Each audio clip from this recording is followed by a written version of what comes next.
Hi hello ಸ್ನೇಹಿತರೆ, welcome back to my channel. Shravana ಶುಕ್ರವಾರದಂದು ಈ 4 ಕೆಲಸಗಳನ್ನು ಮಾಡಿದ್ರೆ ನಿಮ್ಮ ಹಣೆ ಬರಹವೇ ಬದಲಾಗತ್ತೆ ಅಂತ ಹೇಳ್ಬೋದು.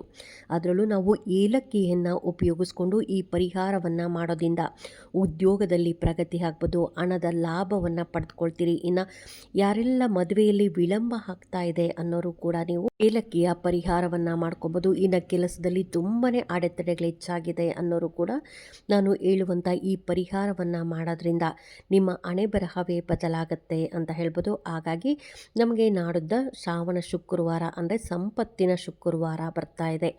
ಹಾಗಾಗಿ ಈ ಸಂಪತ್ತಿನ ಶುಕ್ರವಾರದಂದು ನಾವು ಸಂಪತ್ತಿಗೆ ಅಧಿದೇವತೆಯಾದ ಮಹಾಲಕ್ಷ್ಮಿಯನ್ನು ಯಾವ ರೀತಿಯಾಗಿ ಪೂಜೆ ಮಾಡ್ಕೊಬೇಕು, ಯಾವ ಮಂತ್ರಗಳನ್ನು ಹೇಳ್ಕೊಬೇಕು, ಇನ್ನು ಏಲಕ್ಕಿಯನ್ನು ಉಪಯೋಗಿಸ್ಕೊಂಡು ಯಾವ ರೀತಿಯಾಗಿ ನಾವು ಮಾಡಬೇಕು ಅಂತ ಕೂಡ ತಿಳಿಸ್ಕೊಡ್ತಾ ಇದ್ದೀನಿ. ಪ್ರಸ್ತುತ ಶ್ರಾವಣ ಮಾಸವಾಗಿರೋದ್ರಿಂದ ಈ ಮಾಸದಲ್ಲಿ ಬರುವ ಶುಕ್ರವಾರದಂದು ಶ್ರಾವಣ ಶುಕ್ರವಾರ ಅಂತ ಕರೀತೀರಿ. ಲಕ್ಷ್ಮೀ ದೇವಿಯ ಆಶೀರ್ವಾದವನ್ನು ಪಡೆದುಕೊಳ್ಳಲು ಶ್ರಾವಣ ಶುಕ್ರವಾರದಂದು ಮಾಡಬೇಕಾದ ಕೆಲವೊಂದು ಕ್ರಮಗಳನ್ನು ಕೂಡ ಗ್ರಂಥದಲ್ಲೂ ಕೂಡ ಉಲ್ಲೇಖ ಆಗಿದೆ. ಹಾಗಾಗಿ ಆ ಕ್ರಮಗಳು ಯಾವುವು ಅಂತ ಕೂಡ ತಿಳಿಸ್ಕೊಡ್ತಾ ಇದ್ದೀನಿ.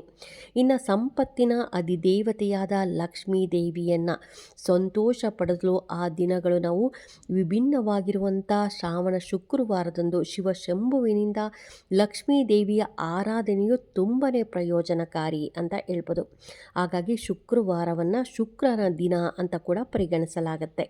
ಹಾಗಾಗಿ ಶ್ರಾವಣ ಶುಕ್ರವಾರದಂದು ಕೆಲವು ತಂತ್ರಗಳನ್ನು ನಾವು ಗ್ರಂಥಗಳಲ್ಲಿ ಹೇಳಲಾಗಿರುವ ಈ ತಂತ್ರವನ್ನು ನಾವು ಏಲಕ್ಕಿಯಿಂದ ಕೆಲವು ಪರಿಹಾರಗಳನ್ನು ತೆಗೆದುಕೊಂಡ್ರೆ ನಮ್ಮ ಹಣೆ ಬರಹವೇ ಬದಲಾಗತ್ತೆ. ಹಾಗಾಗಿ ಆ ಕ್ರಮಗಳು ಯಾವುವು, ಯಾವುದಕ್ಕೋಸ್ಕರ ನಾವು ಏಲಕ್ಕಿನ ಉಪಯೋಗಿಸ್ಕೊಂಡು ನಂತರ ಏನು ಮಾಡಬೇಕು ಏಲಕ್ಕಿ ಅಂತ ಕೂಡ ತಿಳಿಸ್ಕೊಡ್ತಾ ಇದ್ದೀನಿ. ಮೊದಲನೇದಾಗಿ ಕೆಲಸದಲ್ಲಿ ಉದ್ಯೋಗದಲ್ಲಿ ಪ್ರಗತಿ ಅಂತಂದರೆ ನೀವು ಈಗ ಎಷ್ಟೇ ಕಷ್ಟಪಟ್ಟರೂ ಕೂಡ ನಿಮ್ಮ ಉದ್ಯೋಗದಲ್ಲಿ ಬಡ್ತಿ ಸಿಗ್ತಾ ಇರಲ್ಲ, ಪ್ರಮೋಷನ್ ಸಿಗ್ತಾ ಇರಲ್ಲ, ಅಥವಾ ಬೇರೆ ಕೆಲಸಕ್ಕೆ ಟ್ರೈ ಮಾಡೋಣ ಅಂತ ಟ್ರೈ ಮಾಡ್ತಾ ಇರ್ತೀರ, ಆ ಕೆಲಸಗಳೇ ಆಗ್ತಾ ಇರಲ್ಲ. ಇನ್ನು ತುಂಬ ಇಂಟರ್ವ್ಯೂಸ್ ಕೊಟ್ಟಿರ್ತೀರ, ಆದರೂ ಆ ಕೆಲಸ ಸಿಗ್ತಾನೆ ಇರಲ್ಲ. ನಿಮ್ಮ ಸುತ್ತಮುತ್ತ ಇರೋರಿಗೆಲ್ಲರಿಗೂ ಚೆನ್ನಾಗಿರೋ ಕೆಲಸ ಸಿಗುತ್ತೆ, ನಿಮಗೆ ಮಾತ್ರ ಒಳ್ಳೆ ಕೆಲಸ ಸಿಗ್ತಾ ಇರಲ್ಲ. ಅಂಥವರೆಲ್ಲ ಏನು ಮಾಡಬೇಕು ಅನ್ನೋದಾದರೆ, ಇದನ್ನು ಎಷ್ಟು ವಾರಗಳ ಕಾಲ ಮಾಡಬೇಕು ಅನ್ನೋದಾದರೆ 5 ವಾರಗಳ ಕಾಲ, 5 ಶುಕ್ರವಾರಗಳ ಕಾಲ ಮಾಡಬೇಕಾಗತ್ತೆ. ಇನ್ನು ಇದನ್ನು ಈ ಶ್ರಾವಣ ಮಾಸದಲ್ಲೇ ಶುರು ಮಾಡಿ, ಅಕಸ್ಮಾತ್ ಶ್ರಾವಣ ಮಾಸದಲ್ಲಿ ಶುರು ಮಾಡೋಕ್ಕಾಗಲಿಲ್ಲ ಅಂದರೆ ಪರವಾಗಿಲ್ಲ, ನೀವು ಬೇರೆ ಶುಕ್ರವಾರದ ದಿನದಿಂದನೇ ಶುರು ಮಾಡ್ಬೋದು. ಆದರೆ ಇದನ್ನು ಶುರು ಮಾಡಬೇಕಾಗಿರೋದು ಶುಕ್ರವಾರನೇ ಶುರು ಮಾಡಬೇಕು, 5 ಶುಕ್ರವಾರಗಳ ಕಾಲ ಮಾಡಬೇಕಾಗತ್ತೆ. ಆದಷ್ಟು ನೀವು ಶ್ರಾವಣ ಮಾಸದಲ್ಲಿ ಶುರು ಮಾಡಿ. ಏನು ಮಾಡಬೇಕು ಅನ್ನೋದಾದರೆ, ಇದಕ್ಕೆ ಏನೆಲ್ಲ ವಸ್ತುಗಳು ಬೇಕು ಅನ್ನೋದಾದರೆ 2 ವಸ್ತು ಬೇಕು ಸ್ನೇಹಿತರೆ. ಒಂದು ಗ್ರೀನ್ ಕಲರ್ ಬಟ್ಟೆ, ಹಾಗೆಯೇ ನೀವು ಹಸಿರು ಬಣ್ಣದ ಈ ಏಲಕ್ಕಿ ಬರುತ್ತಲ್ವ, ಈ ಏಲಕ್ಕಿ ಬೇಕಾಗತ್ತೆ. ಅಂದರೆ 4 ಏಲಕ್ಕಿ ಬೇಕಾಗುತ್ತೆ. ಚೆನ್ನಾಗಿರುವಂಥ ಏಲಕ್ಕಿ, ಗ್ರೀನ್ ಕಲರ್ ಇರುವಂಥ, ತುಂಬ ಸ್ಮೆಲ್ ಇರುವಂಥ, ಫ್ರೆಶ್ ಆಗಿರುವಂಥ ಏಲಕ್ಕಿ ತೊಗೊಳ್ಳಿ. ಒಂದು ಚಿಕ್ಕದಾಗಿರುವಂಥ ಒಂದು ಬಟ್ಟೆಯನ್ನು ತೊಗೊಳ್ಳಿ, ಹೊಸ ಬಟ್ಟೆಯನ್ನೇ ತೊಗೊಳ್ಳಿ, ಗ್ರೀನ್ ಕಲರ್ ಬಟ್ಟೆನ ತೊಗೊಳ್ಳಿ. ಶುಕ್ರವಾರದ ದಿನ ಗೋಧೂಳಿ ಸಮಯದಲ್ಲಿ ಸಂಜೆ 6 ಗಂಟೆ ನಂತರ ನೀವು ಪೂಜೆ ಮಾಡುವ ಸಮಯದಲ್ಲಿ, ಪೂಜೆ ಆದ ನಂತರ ಒಂದು ಗ್ರೀನ್ ಕಲರ್ ಬಟ್ಟೆ ತೊಗೊಳ್ಳಿ. ಅದರಲ್ಲಿ 4 ಏಲಕ್ಕಿ ಕಾಯಿನ ಕಟ್ಟಿ ನೀವು ಅದನ್ನು ಮಹಾಲಕ್ಷ್ಮಿಯ ಮುಂದೆ ಇಟ್ಟು ನೀವು ಬೇಡ್ಕೊಳ್ಳಿ, ಅಮ್ಮ ನನಗೆ ಕೆಲಸದಲ್ಲಿ ಬಡ್ತಿ ಸಿಗಲಿ, ನನಗೆ ಒಳ್ಳೆಯ ಕೆಲಸ ಸಿಗಲಿ, ನಾನು ಇಷ್ಟಪಟ್ಟುವಂಥ ಕೆಲಸ ಸಿಗಲಿ ಅಂತ ಅಂದ್ಕೊಂಡು ನೀವು ಅದನ್ನು ಮಹಾಲಕ್ಷ್ಮಿ ಮುಂದೆ ಇಟ್ಟು ಪೂಜೆಯನ್ನು ಮಾಡಬೇಕಾಗತ್ತೆ. ನಂತರ ನೀವು ರಾತ್ರಿ ಮಲಗ್ತಿರಲ್ಲ, ಆ ಸಮಯದಲ್ಲಿ ನೀವು ದಿಂಬಿನ ಕೆಳಗಡೆ ಇಟ್ಕೊಂಡು ಮಲಗಬೇಕಾಗತ್ತೆ. ಇನ್ನು ಬೆಳಗ್ಗೆ ಅಂದರೆ ನೀವು ಇದನ್ನು ಫ್ರೈಡೇ ಮಾಡಿರ್ತೀರ, ಸಾಟರ್ಡೆ ಬೆಳಗ್ಗೆ ನೀವು ಸ್ನಾನ ಮಾಡಿ ನಂತರ ಇದನ್ನು ಯಾರಿಗಾದರೂ ದಾನ ಕೊಡಬೇಕು. ಶನಿವಾರ ದಾನ ಕೊಡೋದು. ಈ 4 ಏಲಕ್ಕಿ ಕಾಯಿ ಏನು ಕಟ್ಟಿರ್ತೀರ ಅದನ್ನು ತೊಗೊಂಡೋಗಿ ದಾನವನ್ನು ಕೊಡ್ಬೋದು, ಇಲ್ಲ ದೇವಸ್ಥಾನಕ್ಕಾದರೂ ಕೊಡ್ಬೋದು.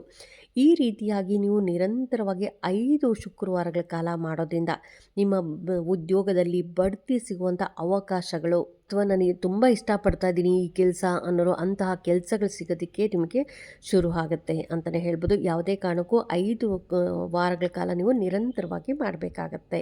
2ನೇ ಉಪಾಯ ಯಾವುದು ಅನ್ನೋದಾದರೆ, ಹಣಕ್ಕೋಸ್ಕರ ನಾವು ಏಲಕ್ಕಿಯಿಂದ ಯಾವ ಉಪಾಯವನ್ನು ಮಾಡ್ಬೋದು ಅನ್ನೋದಾದರೆ, ತುಂಬ ಜನ ಹೇಳ್ತೀರಿ ಏನೇ ಮಾಡಿದ್ರೂ ಹಣ ಉಳಿತಾ ಇಲ್ಲ, ಎಷ್ಟೇ ಕಷ್ಟಪಟ್ಟು ದುಡಿದ್ರೂ ನಮಗೆ ಮಂತ್ ಎಂಡ್ ಆಗೋಷ್ಟರಲ್ಲಿ ದುಡ್ಡೆಲ್ಲ ಖರ್ಚಾಗುತ್ತೆ, ಮನೇಲೂ 1 ರೂಪಾಯಿ ಉಳಿಯಲ್ಲ, ಅಥವಾ ನನ್ನ ಪರ್ಸಲ್ಲೂ ಕೂಡ 1 ರೂಪಾಯಿ ಉಳಿಯಲ್ಲ ಅನ್ನೋರು ಕೂಡ ನೀವು ಶುಕ್ರವಾರದ ದಿನ ಏನು ಮಾಡಬೇಕು ಅನ್ನೋದಾದರೆ 5 ಏಲಕ್ಕಿ ಕಾಯಿನ ತೊಗೊಬೇಕಾಗತ್ತೆ. 5 ಏಲಕ್ಕಿ ಕಾಯಿನ ತೊಗೊಂಡು ಮಹಾಲಕ್ಷ್ಮಿಯ ಮುಂದೆ ಸಂಜೆ 6 ಗಂಟೆ ಗೋಧೂಳಿ ಸಮಯದಲ್ಲಿ ನೀವು ಪೂಜೆಯನ್ನು ಮಾಡಬೇಕು. ಒಂದು ಬೌಲಲ್ಲಿಟ್ಟು ನೀವು ಕನಕದಾರ ಸ್ತೋತ್ರವನ್ನು ಹೇಳ್ಕೊಳ್ಳೋದಾಗಲಿ ಅಥವಾ ಶ್ರೀ ಸೂಕ್ತವನ್ನು ಹೇಳ್ಕೊಂಡು ನೀವು ಪೂಜೆಯನ್ನು ಮಾಡಬೇಕು. ನಂತರ ಆ 5 ಏಲಕ್ಕಿ ಏನಿರುತ್ತಲ್ಲ ಅದನ್ನು ನಿಮ್ಮ ಪರ್ಸಲ್ಲಿ ಕೂಡ ಇಟ್ಕೊಬೋದು ಅಥವಾ ಹಣ ಇಡುವಂಥ ಕ್ಯಾಶ್ ಬಾಕ್ಸಲ್ಲೂ ಕೂಡ ಇಡ್ಬೋದು. ಈ ರೀತಿಯಾಗಿ ಇಡೋದ್ರಿಂದ ಉಳಿತಾಯ ಅನ್ನೋದು ಹೆಚ್ಚಾಗ್ತಾ ಹೋಗುತ್ತೆ. ಸಂಪತ್ತು ಮತ್ತು ಸಮೃದ್ಧಿ ಎಂದಿಗೂ ಕಡಿಮೆ ಆಗೋದಿಲ್ಲ ಸ್ನೇಹಿತರೆ. ಯಾವಾಗಲೂ ನಿಮ್ಮ ಜೊತೆ ಇರುತ್ತೆ. ದುಡಿದಂಥ ಹಣ ಕೈಯಲ್ಲಿ ನಿಲ್ಲೋದಾಗಲಿ ಅಥವಾ ಇತ್ತೀಚೆಗೆ ನಾನು ಈ ಪೂಜೆಯನ್ನು ಮಾಡಿದ್ದಾದಮೇಲೆ ಈ ಏಲಕ್ಕಿಯನ್ನು ಇಟ್ಟಿದ್ದಾದಮೇಲೆ ನಮ್ಮ ಮನೇಲಿ ಹಣ ಉಳಿಯೋದಕ್ಕೆ ಶುರು ಆಯಿತು ಅಂತ ನಿಮಗೆ ಅನಿಸುತ್ತೆ. ಹಾಗಾಗಿ ಈ ಶ್ರಾವಣ ಮುಗಿಯೋಷ್ಟರೊಳಗಡೆ ಒಂದು ಶುಕ್ರವಾರವಾದರೂ ನೀವು ಈ ರೀತಿಯಾಗಿ ಮಾಡಿ ನೋಡಿ, ನಿಮ್ಮ ಮನೆಯಲ್ಲಿ ಹಣ ಉಳಿಯೋದಕ್ಕೆ ಶುರು ಆಗುತ್ತೆ. ಮೂರನೇದಾಗಿ ಮದುವೆ ವಿಳಂಬಕ್ಕೆ, ಅಂದರೆ ಈಗಿನ ಕಾಲದಲ್ಲಿ ಹುಡುಗ ಹುಡುಗಿರು ಬೇಗನೆ ಮದುವೆನೇ ಆಗ್ತಾಯಿಲ್ಲ. 30 ವರ್ಷ ಆದರೂ ಹುಡುಗ ಸಿಗ್ತಾ ಇಲ್ಲ, ಹುಡುಗಿ ಸಿಗ್ತಾ ಇಲ್ಲ, ಅಥವಾ ಹುಡುಗ ಹುಡುಗಿ ಸಿಕ್ಕಿದ್ರು ಮದುವೆಯಲ್ಲಿ ತುಂಬಾ ಅಡೆತಡೆಗಳು ಅನ್ನೋದು ಹೆಚ್ಚಾಗ್ತಾ ಇದೆ. ಎಂಗೇಜ್ಮೆಂಟ್ ಆಗ್ತಾ ಇದೆ, ಮುರಿದು ಬೀಳ್ತಾ ಇದೆ.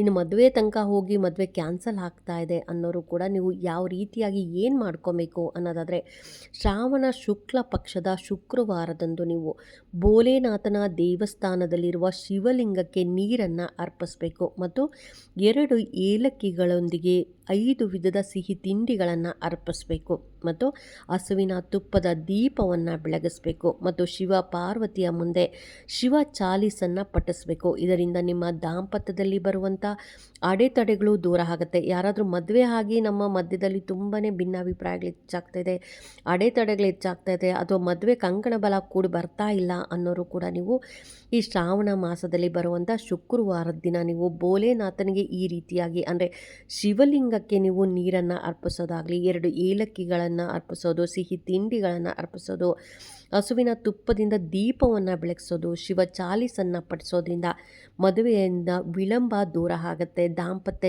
ಜೀವನ ಅನ್ನೋದು ಚೆನ್ನಾಗಿರುತ್ತೆ. ಕೊನೆಯದಾಗಿ ಕೆಲಸದಲ್ಲಿ ಅಡೆತಡೆಗಳನ್ನು ತೊಡೆದು ಹಾಕಲು ನೀವು ಯಾವುದಾದರೂ ಶುಭ ಕಾರ್ಯಕ್ಕೆ ಹೋಗುವುದಾದರೆ ಕೈಯಲ್ಲಿ 3 ಏಲಕ್ಕಿಗಳನ್ನು ತೆಗೆದುಕೊಂಡು ಶ್ರೀಂ ಶ್ರೀಂ ಎಂದು ಹೇಳಿ ನಂತರ ಅವುಗಳನ್ನು ತಿಂದು ಮನೆಯಿಂದ ಹೊರಡಿ. ಯಾವುದೇ ಅಡೆತಡೆ ಇಲ್ಲದೆ ಕೆಲಸ ನಡೆಯುತ್ತೆ ಅಂತಲೇ ಹೇಳ್ಬೋದು. ಇಂದು ಶ್ರಾವಣ ಮಾಸದ ಶುಕ್ರವಾರದಿಂದೆಂದು ಅಥವಾ ನೀವು ಶ್ರಾವಣ ಮಾಸದಲ್ಲಿ ಬರುವಂಥ ಯಾವುದೇ ಶುಕ್ರವಾರ ಆಗ್ಬೋದು, ಏಲಕ್ಕಿಯಿಂದ ಈ ಪರಿಹಾರವನ್ನು ಮಾಡ್ಕೊಬೇಕಾಗತ್ತೆ. ಅಥವಾ ನೀವು ಯಾವುದಾದ್ರೂ ಇಂಟರ್ವ್ಯೂಗೆ ಹೋಗ್ತೀರಾ ಅನ್ನೋದಾದರೆ ನೀವು ಏಲಕ್ಕಿ ಕಾಯಿನ ಕೈಯಲ್ಲಿ ಹಿಡ್ಕೊಂಡು ಶ್ರೀಂ ಶ್ರೀಂ ಅಂತ ಹೇಳಿ ಅದನ್ನು ತಿಂದು ನೀವು ಮನೆಯಿಂದ ಹೊರಡಬೇಕಾಗತ್ತೆ. ಇಂಟರ್ವ್ಯೂಗೆ ಹೋದ್ರಿ ಅಥವಾ ಕೆಲಸದಲ್ಲಿ ತುಂಬ ಅಡೆತಡೆಗಳು ಬರ್ತಾ ಇದೆ ಅನ್ನೋರು ಕೂಡ ನೀವು ಈ ರೀತಿಯಾಗಿ ಮಾಡಿ, ಅದರಲ್ಲೂ ಶುಕ್ರವಾರದ ದಿನ ಈ ರೀತಿಯಾಗಿ ಮಾಡೋದ್ರಿಂದ ಮಹಾಲಕ್ಷ್ಮಿಯ ಆಶೀರ್ವಾದ ಅನ್ನೋದು ನಿಮ್ಮ ಮೇಲಿರುತ್ತೆ. ಹಾಗಾಗಿ ಎಲ್ಲರೂ ಕೂಡ ಈ 4 ಉಪಾಯಗಳನ್ನು ತಿಳಿಸ್ಕೊಟ್ಟಿದ್ದೀನಿ.